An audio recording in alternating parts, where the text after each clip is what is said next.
Don't just say, hey, I want to be a billionaire someday. You want to make sure you're saying, I want to have 6 streams of income that would produce $40,000 every single month.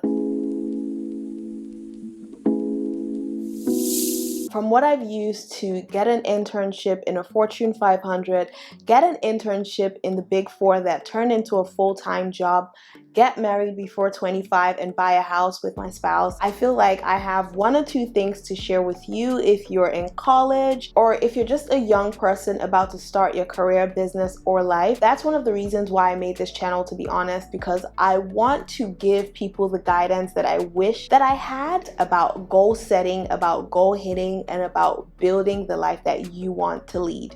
So today I'm going to be sharing the 5 things that you should be thinking about when you're setting your goals. And if you've ever heard about SMART goals before, maybe through a workshop or in school or in college, let us know in the comment section. So without further ado, let's jump right in. Number 1, your goals have to be specific. If you already watched the vision board video, which I'll link at the top, you would remember that I mentioned that your goals shouldn't be abstract. They should be specific. Don't just say, hey, I want to be a billionaire someday. You want to make sure you're saying, I want to have 6 streams of income that would produce $40,000 every single month. 1 of them will be from my job, 1 of them will be from my YouTube channel, 1 of them will be from my business. You want to ensure that you're really specific about the goals that you want to achieve. That way you know exactly what you're trying to hit. Number 2, make sure that they're measurable. So for example, if you want to save $6,000 in 2021, what does that mean for you? It means that you have to set $500 aside every month in your savings account in order to reach your goal of $6,000 by the end of 2021. So you want to make sure it's measurable. You can keep checking to see if you're on track.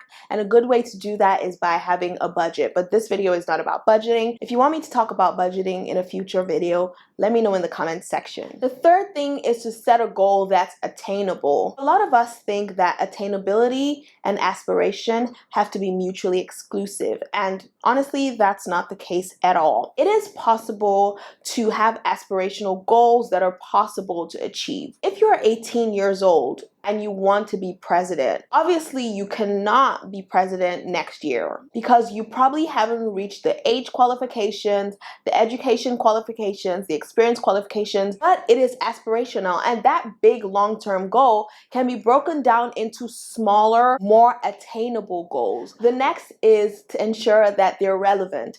Of course, if you have a long-term vision for your life, some things would be relevant, some things would not be relevant. For example, one of my aspirations is to be able to reach something called FIRE, financial independence, retire early. I really want to be able to have enough money saved up and invested in order to just live life without worrying too much about earning a living. That's one of my long-term goals. So everything I'm doing right now has to be relevant in relation to that goal. And finally, make sure your goals are time-based or time-bound. It's always good to set deadlines for your goals. So you want to make sure you're saying, in 2021, these are the things I want to achieve this year, not sometime in the future, not at some point in my life. These are the things I want to do this year. And I have no doubt in my heart that you would be able to reach for your wildest, highest, biggest goals. I'm rooting for you as always, and I love you very much, and I hope you got some value out of this video. If you did, please go ahead and hit the thumbs up button and also subscribe and stick around for more content like this one. And don't forget to watch the vision board video if you haven't already, and I would see you there. Take care now.